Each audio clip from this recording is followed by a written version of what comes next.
I wanted to formally apologize to your families on behalf of the government of Manitoba for what you have gone through these past few months. Tonight, an apology and talks of searching a Winnipeg-area landfill have started. Reaction to the question of Buffy Sainte-Marie's ancestry are coming out.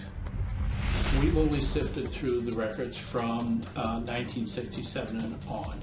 And the NWT is in search of records from residential schools.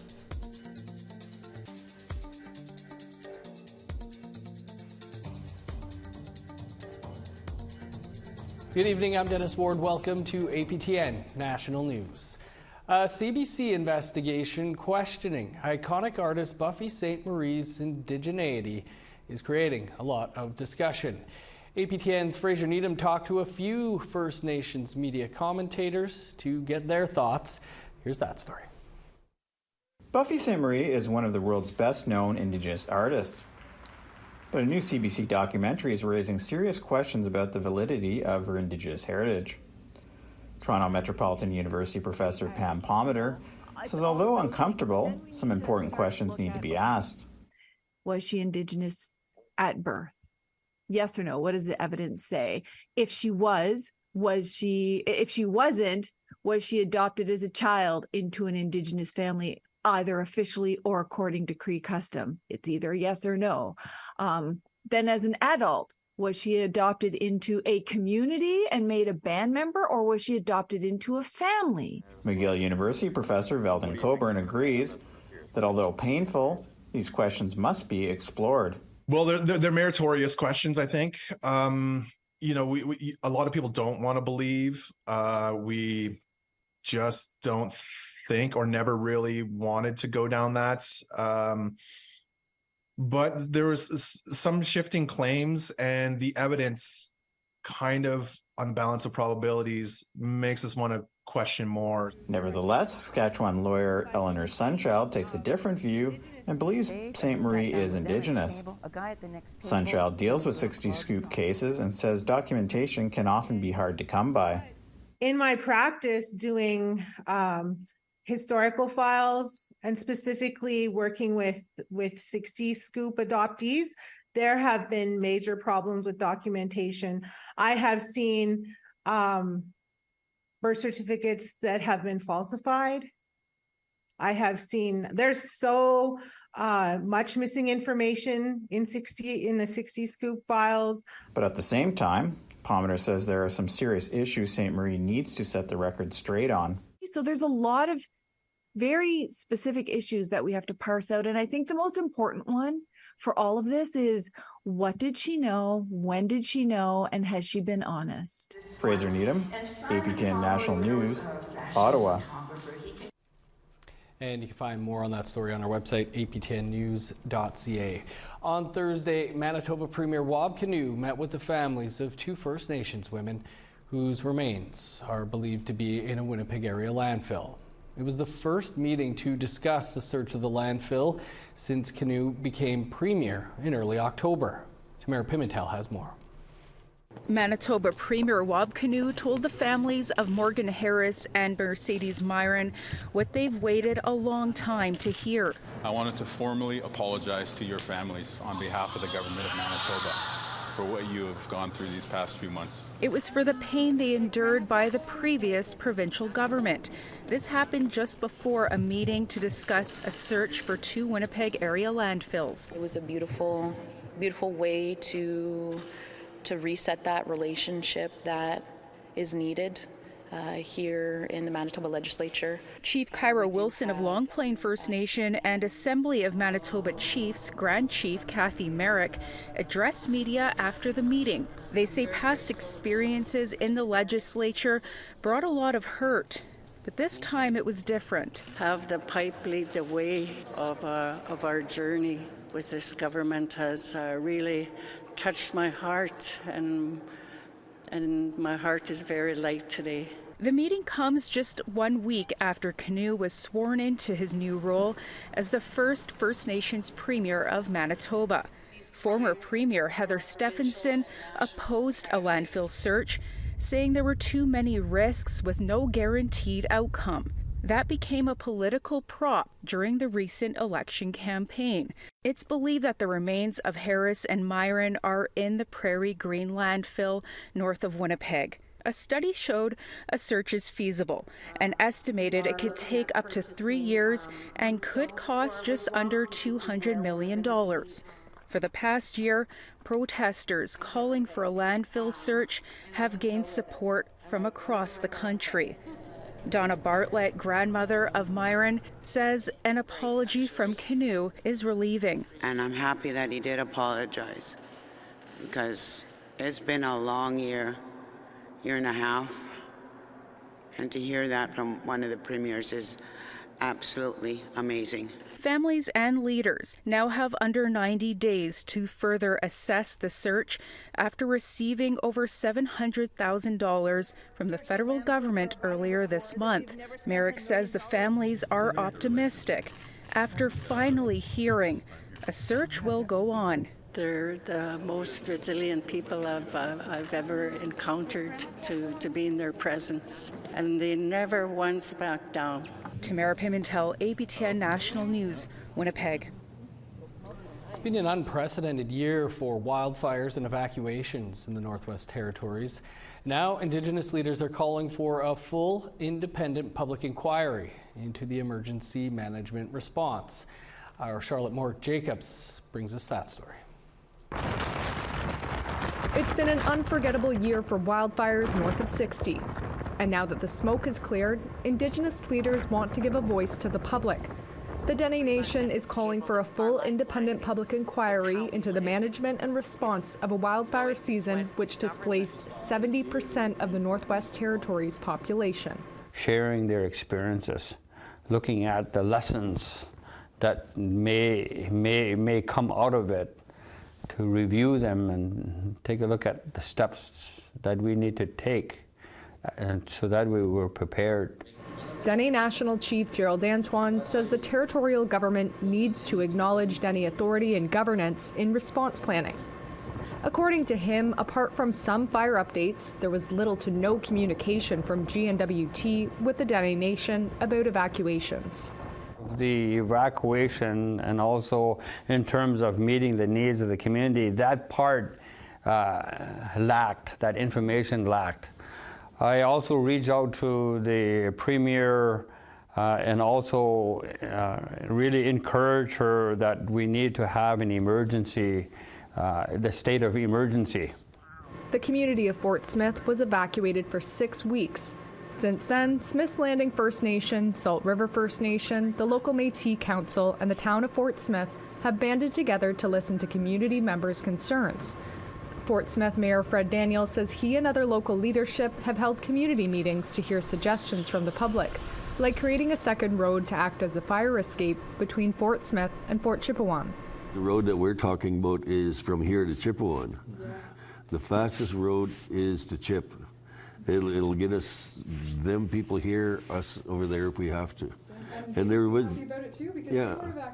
Meanwhile, the GNWT has said there'll be an after-actions review, but that the scope will not include public engagement. Chief Antoine says the review needs to include the public and Indigenous knowledge of wildfire response and lessons learned from evacuees themselves. The people's information, their experiences, is the one that will really see how we were, how things that needed to be, and it will help us to make the necessary steps. APTN was unable to speak with the GNWT for this story due to a media blackout during this fall's election season. Charlotte Moore-Jacobs, APTN National News, Yellowknife. Thanks, Charlotte. If you were evacuated this summer, we'd like to hear from you. Here's how to continue the conversation. If you have a story you want to share, send us an email to news@aptn.ca. To read and watch our stories, you can go to our website, aptnnews.ca.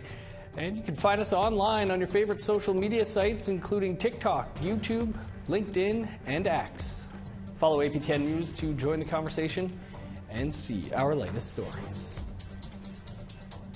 Time for a quick break. Still to come, why it's so difficult to access residential school records in the Northwest Territories. We've only sifted through the records from 1967 and on. There are some records that were brought to Ottawa at 1967 that were a little bit previous to that.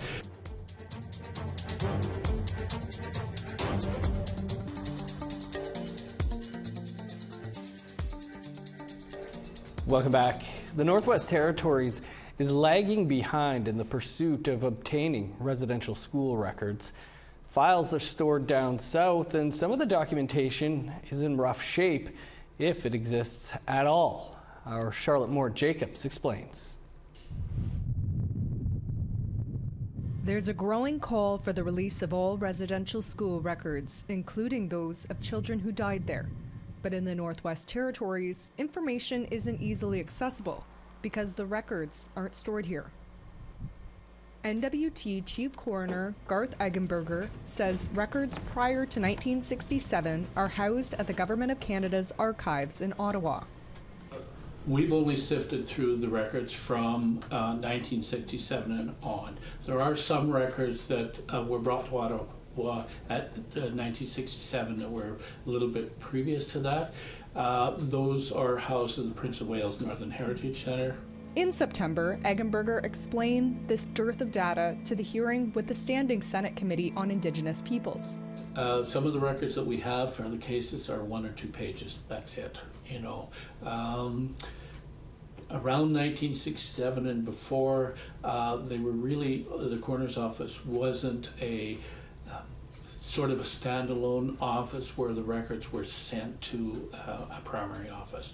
That started happening in 67 to 75. And then the quality of records going forward dramatically picks up. The Senate Committee has been holding public hearings to fulfill a commitment they made in their interim report, honoring the children who never came home. The report was released in July. Prince Edward Island Senator Brian Francis chairs the committee. He says the nationwide hearings are taking place to find out why governments, churches, and other groups are withholding records. A lot of it comes down to the lack of financial resources to do the job promptly and expeditiously, and also the lack of human resources to to dive into the records and present them to the people that need to have them, and also jurisdictional issues. There were 14 residential schools in the Northwest Territories, and with limited access, the coroner's office does not have the records for all those schools.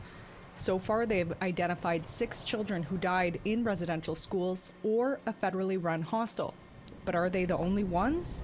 Eggenberger says obtaining records on all the children who died in these schools and associated facilities without the death certificate will take time.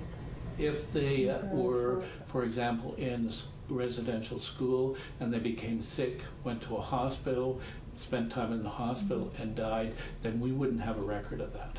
So that's a sort of falling between the crack.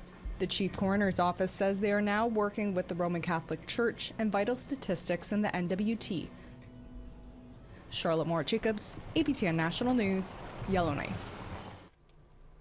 Anishinaabe author and journalist Waubgeshig Rice has just released his hotly anticipated new novel.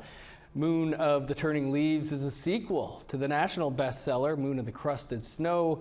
Rice is currently on a book tour, and we spoke to him earlier today. Waubgeshig Rice, thanks so much for being here with us and wearing your Leafs sweater there. Moon of the Crusted Snow came out in 2018, but it really took off during the pandemic, given its post-apocalyptic storyline. But for those who aren't familiar with the world you've created, can you give us a bit of a synopsis? Yeah, well, thanks for having me. It's great to be here. Moon of the Crested Snow is about a Northern Ontario Anishinaabe community that endures a world-ending blackout.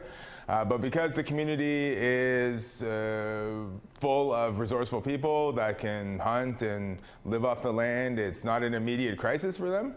But as the days turn into weeks, things slowly unravel, and then an unexpected visitor comes up from one of the cities to the south, and they have to make some tough choices about their future.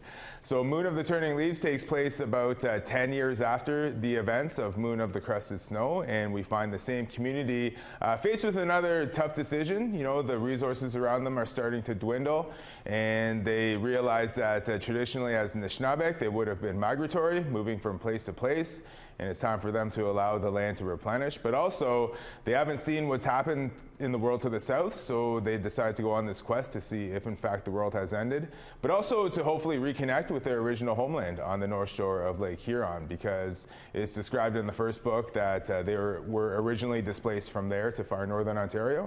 So they're seeking out a homecoming of sorts. It was so good, the book, and I know I've been waiting for years for the follow-up, and here it is. Look at it now, Moon of the Turning Leaves. Was it just a natural that you were going to be returning to this world? Well, thanks for enjoying the first one. Yeah, I'm glad you really appreciated it.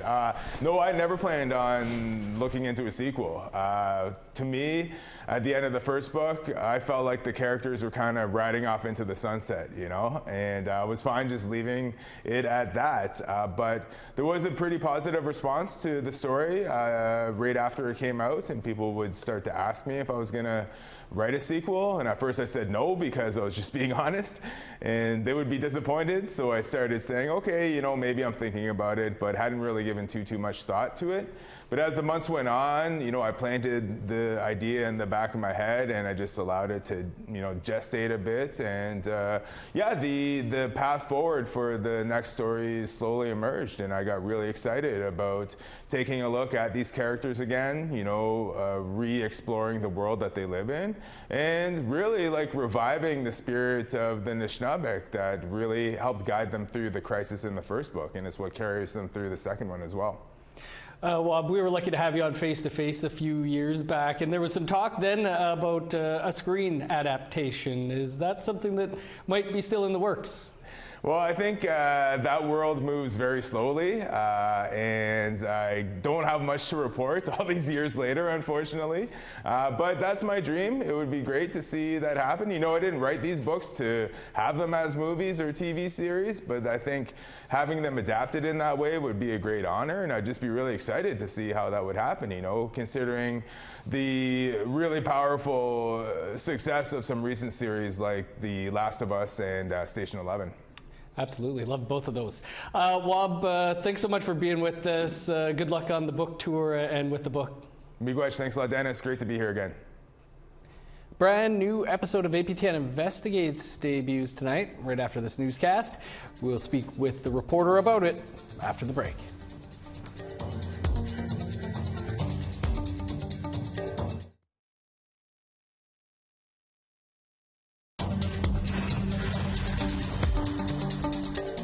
Welcome back. Time now for our photo of the day. And our thanks to Clarence Jones for sending in this beautiful photo that he took in the territory of the Gitxsan Nation in British Columbia. Thanks as always, Clarence. When you're out and about this weekend, if you get a great photo, send that photo to share@aptn.ca. Now let's take a look at your Saturday weather forecast.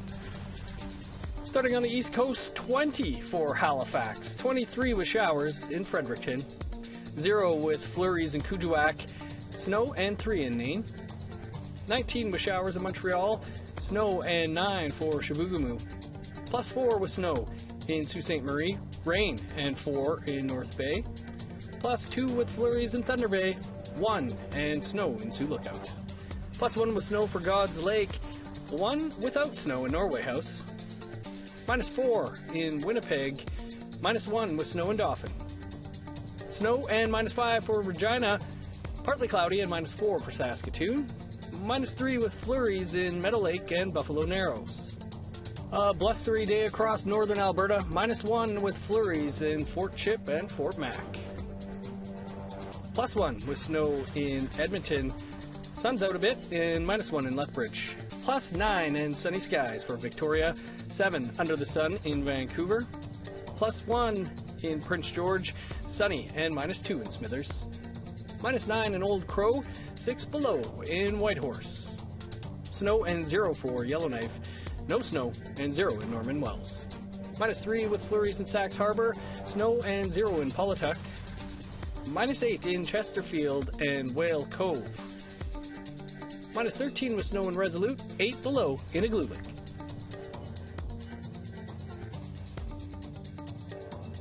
The Royal Canadian Legion's National Poppy Campaign officially starts today. Traditional poppy boxes will begin to be available at thousands of locations across the country in the lead up to Remembrance Day on November 11th. Digital poppies are also available online as another means of showing gratitude to veterans and their sacrifice for the country. Tonight on APTN Investigates, journalist Brittany Gio examines the sex work industry in Edmonton and uncovers a disturbing trend in the city. Brittany joins us now in studio.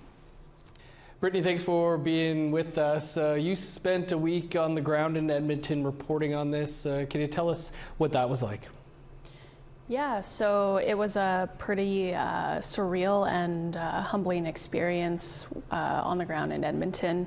As a journalist, I'm fairly used to people opening up pretty quickly and wanting to chat about their life experience, and I quickly realized that that wasn't the case with this story. There was actually this immense apprehension to go on the record, and I think a lot of that is in part due to the media's historical misrepresentation of sex workers and the sex industry.